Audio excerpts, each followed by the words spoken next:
Well, we have a lot of stuff that I want to talk about today, folks, including some updates on the game key card situation, the first footage that I have seen of Resident Evil 9 running on the Switch 2, and some good old racing game news because I like racing games. So if this is your first time on the channel, be sure to hit that subscribe button. But without any further ado, let's talk about what's going on in the world of video games. First thing I want to talk about is a game that I have had my eye on for a very long time that has released on Steam. Everyone seems to like it, but I was waiting on the console version of it because, well, I don't want to play on my personal computer. I want to play on a console, and that is, of course, Tokyo Extreme Racer, a game that completely changed my life when I was younger. It used to be Fast and the Furious movies, Gone in 60 Seconds, Gran Turismo 2, and Tokyo Extreme Racer. For me, that really made me love cars and car culture and stuff like that. Well, Tokyo Extreme Racer has now been confirmed to be coming to consoles with a PlayStation 5 release.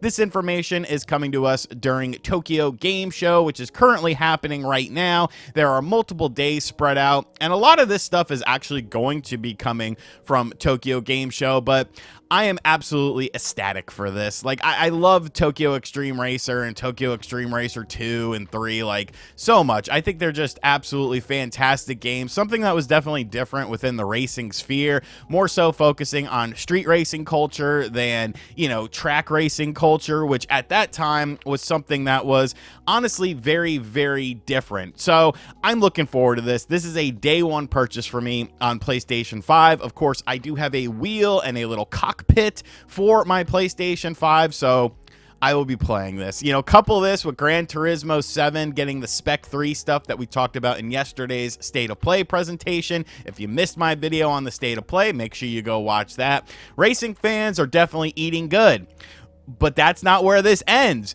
because finally, something that people have been wanting for a very long time is indeed happening, and it involves Forza Horizon. Forza Horizon is finally moving to the land of the rising sun, with Forza Horizon 6 taking place in Japan. Now, we just had a little bit of a teaser trailer for it, but this game, man, like, this is what I've always wanted. Like, you know, some of the other Forzas were cool, some of the environments were cool and stuff like that, but every time you played a Forza Horizon game, which of course is like an open world experience, like, it's always been in my mind like, let's go to Japan. And obviously there were some issues with car manufacturers, especially Japanese car manufacturers like Honda and Toyota, that are kind of hesitant to sign off on their vehicles being in a game that is based in Japan that sort of has this street racing stuff to it.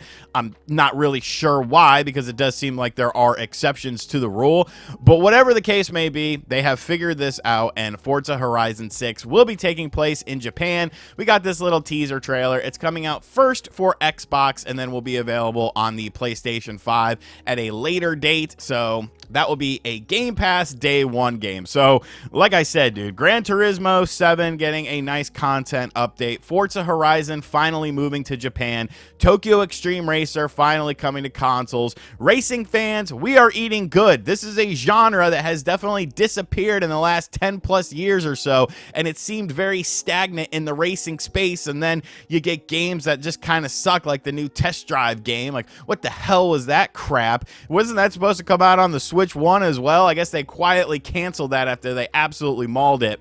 But let me know in the comment section down below. Do you like racing games, or did you just sit through the first few portions of this video because, I don't know, you just like hearing me ramble about stuff? But moving on, we have to talk about Resident Evil Requiem, or Resident Evil 9 for the Nintendo Switch 2, because like we talked about recently on the channel, this game is playable on the Tokyo Game Show floor, and this was going to be our first look at the game, and this was something that I really had a lot of eyes on, because I think the RE engine on the Switch 2, like, so far, the one game that we have, that being Street Fighter 6, I think they did a really good job with the game. But we've seen some third-party ports that seem to not be quite up to snuff. You know, Elden Ring seems a little bit jankier than it should be. Borderlands 4 is, of course, infinitely delayed now. So Resident Evil 9 was kind of going to be a litmus test for the Switch 2, and I was very curious to see the footage of this game. Well, oh, God, I don't know how to say this. Kolho no Japayo from nintendobarato.com/br. Oh, he follows me. You know what? I'll follow him back. They are showing some footage of Resident Evil 9 Requiem running on the Switch 2. I will have a link to this tweet in the description box down below, so you can check out the full 4 minutes of it. I'm not sure if this is their footage or they took it from someone else, but they're the ones that brought this to my attention because it popped up on my timeline. So whatever the case may be. And folks, this looks fantastic. Now, obviously, we are dealing with compression and stuff like that when we're talking about handheld mode, but handheld mode was going to be very interesting for this game because that's what people, some people are going to only want to play the game in handheld mode. Obviously, I'm going to be using a lot of docked mode with this, but I will want to play some of it in handheld mode. And you could see, like, the hair is a little bit wonky. That's just, I don't know what causes that or what's the reasoning for that. And this is off-screen footage of handheld mode, so it's not going to be exactly the most accurate thing in the world. But looking at this footage, like, bro, we're eating good with this port. Like, this looks like a good ass port. And I know what you're saying. Oh, this is just a cutscene, RGT. This is in-game cinematics. Okay, well, I mean, we do have them getting up and looking around here, and you can see, like, it runs very smooth. It looks 60 frames to me. That could be just VRR kind of working on the Switch 2 in handheld mode, but it looks extremely, extremely smooth here. They're messing with some settings, camera settings and stuff right here. But, like, bro, this looks pretty good. Like, yeah, the hair does look a little bit wonky. I'm good with that. Like, that's fine. That's also something that can be cleaned up. We are in the month of September. This game is not coming out until February, so they're obviously still working on it. But this looks really promising. This looks very, very promising. And I will be picking up this version of the game on Switch 2. Now that I've seen this, like, this has sold me on it to the point of where, like, I'm comfortable purchasing the Switch 2 edition, because think of it like this. If what we're seeing right here, if this is the worst that it can possibly look, because it's not like the game is going to take a step back in development. If this is the worst that the game is possibly going to look, this is one of the better looking games on the system. And once again, this is handheld mode, so docked mode can potentially look even better than this and have better resolution and better upscaling and stuff going on with that. So completely sold on this. Like I said, I will have a link in the description box down below. You can check out the full video and some of the analysis. It is in a different language, but Grok can translate it if you're reading it on Twitter or whatever.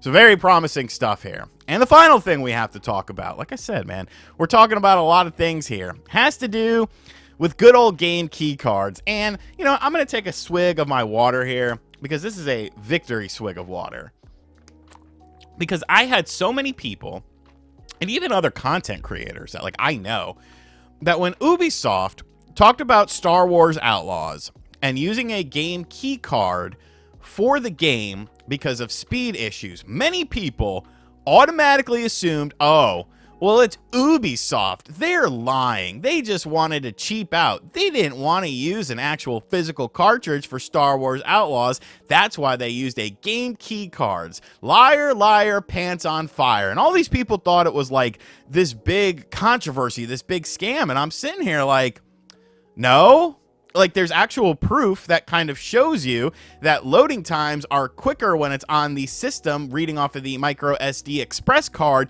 than when it's reading off of a cartridge. Just look at the boot up times for Mario Kart World. But people were hell-bent on this. Well, what if I were to say that a company that people like also said something very similar about the game key cards needing to be a thing for them because the physical cartridge and the read speed of those is not quite up to snuff for their game? What if that company was Square Enix?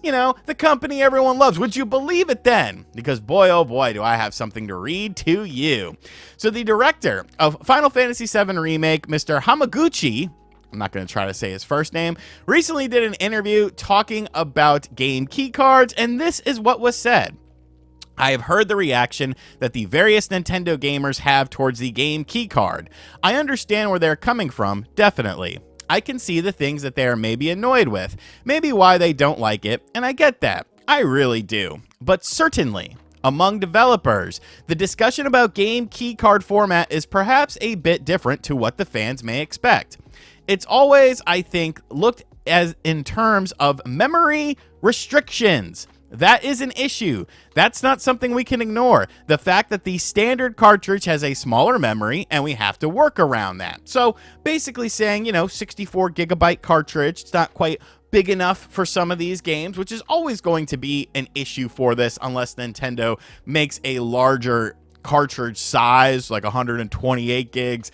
God only knows how much that would cost. And I know what you're saying. Well, you can get, a micro SD card that's 128 gigs for super cheap, but that's not what we're talking about with this. We're needing certain read-write speeds on these cards for the games in order for them to perform. So the restriction size is one part of the equation, but the second part of the equation and the second part about what is discussed in this is obviously a lot more telling.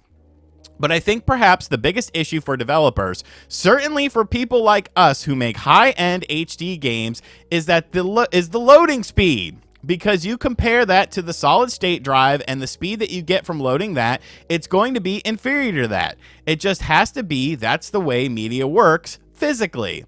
So that's the bigger issue, really, in terms of making games, making high-end games for the Switch 2 and what it allows. Obviously, by doing a semi-download version of the game, then you can use the SSD and rely on that for smoother loading. So perhaps that's the bigger issue in terms of the developer. This is just my personal thoughts about it. But I'd kind of like, if possible, maybe Nintendo fans to understand the game keycards and maybe come to accept them as a part of a culture of gaming on Switch because it allows more opportunities. It's an option. It's not that everyone has to use it, but it's another option to deliver the games to the fans. And I think we could lose out on opportunities. There may be people, if we didn't have that option, who wouldn't get to play the game. So from a developer's perspective, it allows us to bring more high-end experiences to Switch players, and I think that's a good thing. I really get where people are coming from in terms of negativity towards it, and there are good reasons and debates to have there. But if people come to accept it more, I think there are advantages too. And from a developer perspective, it does let us do things that maybe we wouldn't otherwise. So we go back to exactly what I've been saying about game keycards this entire time. It's a situation where the game might not exist on the platform otherwise, or it's just going to be a digital download version of the game, and then you're going to have people complaining about that. Like, I get it. There are problems with game keycards. It's not a perfect solution, but wouldn't you rather have the game than not have the game? That's my main question with this. Wouldn't you rather have the game than not have the game? Because I think a vast majority of your bigger third-party games are always going to be game key cards. And would you rather have these games on the system, or would you rather not have these games on the system? Like, it's a simple question. Because as it stands right now, I don't think there are many options for the higher end stuff. The middle stuff, the smaller game file sizes, sure, you have more wiggle room with that. You could do more things with stuff like that by offering different cartridge sizes. And Nintendo can do something where they allow for an install right onto the system instead of the game key card. That's something we've also talked about as well. Whereas if a game requires a game key card or something like that, you pop the game key card in, it then installs it onto the system, much like discs do on the current games for the PlayStation 5 and the Xbox Series. But for whatever reason, Nintendo doesn't want to do that. Some people say it's because of piracy concerns. Whatever the reason is, that we don't know a concrete answer on, but there's obviously some sort of logic that Nintendo has with this towards this situation. So if we keep just, poo-pooing on game key cards, you're not going to get some of these games. And really, at the end of the day, isn't it about the games? Isn't it about playing the games, not the device that the game is given to us on? I don't know. I understand we're worried about servers and this, that, and the other. I get it. Video game preservation. Call up the Preservation Society. Maybe they'll take Nintendo to court over these game key cards. But I do think that if Square Enix is pretty much echoing what Ubisoft said about, speeds and stuff like that, like, it's a serious issue. And it's something that I don't think is going away anytime soon. So either Nintendo can try and figure out something, or maybe, just maybe, gamers can kind of relax their stance a little bit on the game keycard situation. But that is what is happening in the world of video games right now that I find interesting. Let me know what you think of everything in the comments section down below. Do you think Resident Evil 9 looks cool? What do you think about the racing games that are coming to multiple platforms and the game keycard situation? Do you think Square Enix is lying too? Are they scamming you? Let me know in the comments down below. And as always, guys, thank you for checking out this video. If you're new to the channel, be sure to hit that subscribe button. Be sure to like, comment, and share. Hit the bell as well. Check out yesterday's video on the channel, both of yesterday's videos on the channel, because actually the one about the Switch 2 stuff pertains to this as well. So it all kind of intermingles together, and, you know, the state of play reaction and stuff like that. And as always, I'll catch you guys on the next video. Later.